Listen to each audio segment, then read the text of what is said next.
But సంయమనం అనేది ఆ వైపు ఉండాలి. ఉంటేనే రెండో ఇప్పుడు రియాక్షన్ ఎవరన్నా, అందులో జగన్మోహన్ రెడ్డి గారు లాంటి ప్రజానాయకులు, ప్రజల్లో బలమైన పట్టు అభిమానం ఉన్న నాయకులు, అభిమానులు చాలామంది ఉంటారు. వాళ్ళు పార్టీ కార్యకర్తలే కాదు, అన్ని రకాలుగా ఉంటారు. అలాంటి పరిణామాలు ఏం జరగకూడదు అనుకుంటే మాట్లాడేటప్పుడు సంయమనం ఉండాలి. అది ఇటువైనా అటైనా ఎవరికైనా సరే పబ్లిక్ లైఫ్లో ఉండదు. అటు రెండు కరెక్ట్ కాదని చెప్తాం. ఇప్పుడు కూడా అదే చెప్పాను. కానీ దీనికి సంబంధించినంతవరకు నేను లేని ఆ రోజు అని చెప్పినా కూడా ఈరోజు మళ్ళీ అడిగారు. తెలిసిన విషయాలు ఏమన్నా చెప్పమన్నారు. తెలియనివే మొత్తం మీరు అడుగుతున్నవేవి నాకు తెలియదని చెప్పాను. మళ్ళీ పిలిస్తే మళ్ళీ వస్తామని చెప్పాను. ఇది కేసుకు సంబంధించి ఈరోజు జరిగింది.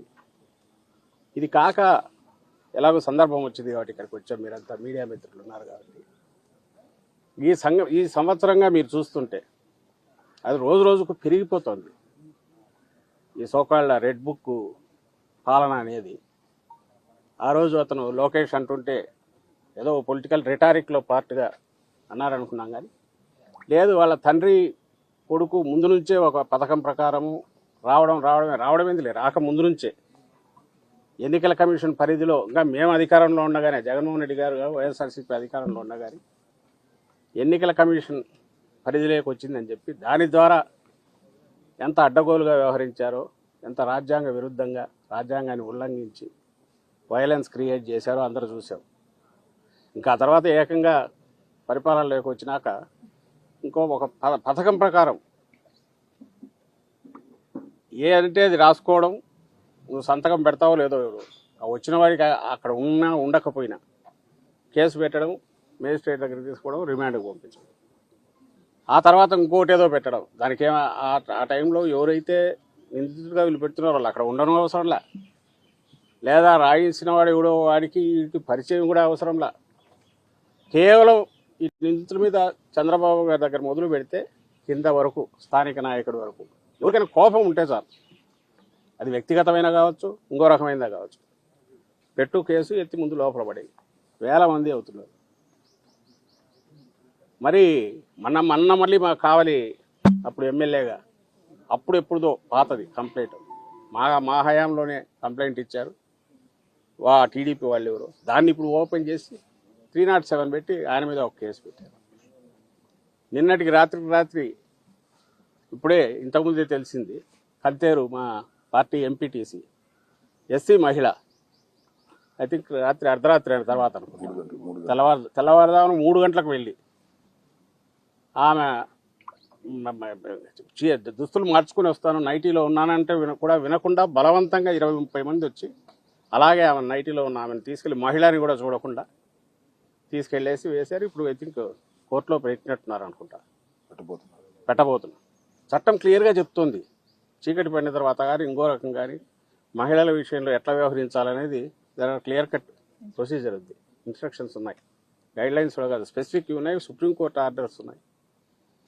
అంటే టెర్రర్ క్రియేట్ చేస్తున్నారు, రాజ్యాంగాన్ని వాడుకొని టెర్రర్ క్రియేట్ చేయడం, వ్యవస్థీకృతమైన టెర్రర్, రాజ్యాంగం వాడుకొని మిస్యూజ్ చేసి టెర్రర్ క్రియేట్ చేయడం. ఇంత పథకం ప్రకారం ఎప్పుడో 70s లాటిన్ అమెరికన్ కంట్రీస్లో వినేవాళ్ళం నియంతల పాలనలో, అంతకుముందు ఎక్కడ జర్మనీలో అక్కడ చదువుకునే వాళ్ళం.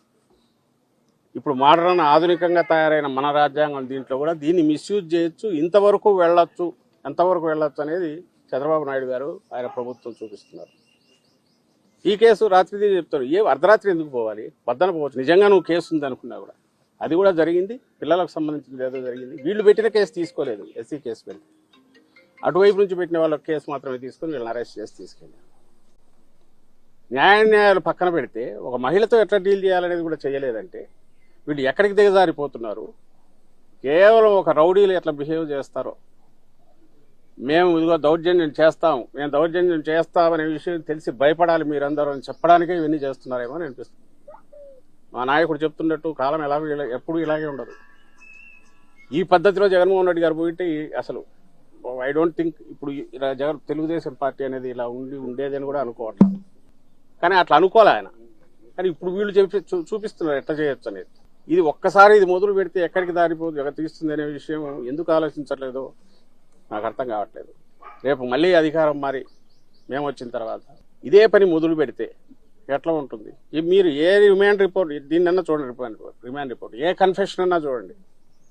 మీడియా వాళ్ళని రిక్వెస్ట్ చేస్తున్నా, తెప్పించుకొని చూడండి. దాంట్లో ఏమీ అసలు సంబంధం ఉండదు.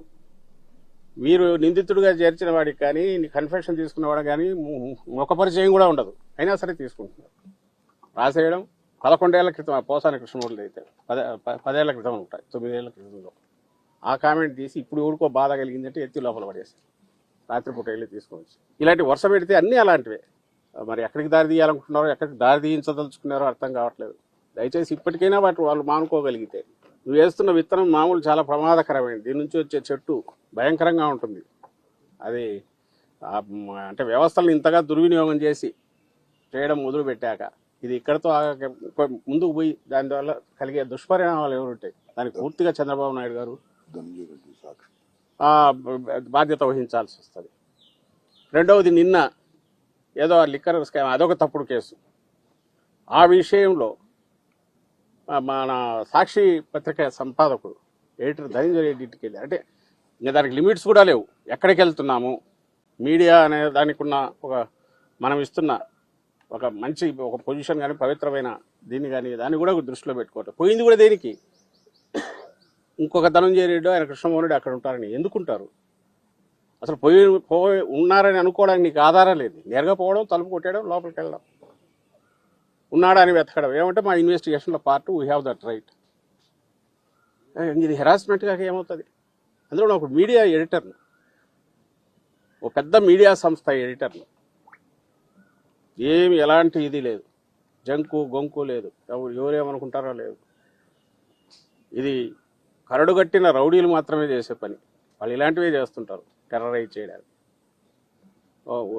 ఉన్మాదం, క్యాల్కులేటెడ్ ఉన్మాదంతో వీళ్ళు చేస్తున్నవి చాలా డేంజరస్ పరిణామాలకు దారితీస్తాయి. అది ఎందుకు గుర్తించట్లేదో చంద్రబాబు నాయుడు గారు నాకు అర్థం కావట్లేదు, లేదా ఆయన కొడుకు ఎందుకు గుర్తించట్లేదో అర్థం కావట్లేదు. ఇది ఇలాగే దారి తీస్తే ఇలాగే పోతూ ఈ మహా అంటే ఏం చేస్తారు, జైల్లో పెడతారు. ఓకే, పెట్టుకొని కన్నా మొదలు పెడితే, అందులో వైఎస్ఆర్సీపీకి ఉన్న బలం దీన్ని దృష్టిలో పెట్టుకుంటే మీ జైళ్ళు ఏవి సరిపోవు. దీనివల్ల ఎవరు భయపెట్టలేరు. ప్రజలకు ఏదైనా సేవ చేసి, ప్రజలకు చేస్తామని చెప్పినవి చేసి, తద్వారా వాళ్ళ బ్లెస్సింగ్స్ ఏమైనా తీసుకోవడానికి ప్రయత్నం చేయాలి. కానీ దాని నుంచి దృష్టి మళ్లించడానికి, లేదా దాన్ని ప్రశ్నిస్తారని చెప్పి ఆ గొంతు నొక్కడం ద్వారా, లేదా దృష్టి మళ్లించడానికి కృత్రిమ కుంభకోణాలు మీ అంతటా మీరు క్రియేట్ చేయడం ద్వారా, లేని స్కాములు అంటూ ఒక కథ అల్లి ఒక స్క్రీన్ ప్లే తయారు చేసి పాత్రలను క్రియేట్ చేసి చేయడం ద్వారా ప్రజల దృష్టి మళ్లించవచ్చు ఎల్లకాలం అనుకుంటే అది ప్రాక్టికల్ కుదరదు. ఈ సంవత్సరం అయితే అట్లే గడుపుతూ వచ్చారు, కానీ జనం అప్పటికే విసిగిపోయినారు. ఎల్లకాలం అయితే అదే కుదరదు. అయిపోయింది, సంవత్సరం అయిపోవచ్చింది. ఇంకా వాస్తవ ప్రపంచంలోకి రావాలి. రాకపోతే అసలు 5 ఏళ్ళు కూడా జనం వెయిట్ చేయకుండానే తరిమి కొట్టే రోజులు త్వరలోనే ఉంటాయనేది స్పష్టంగా కనిపిస్తోంది.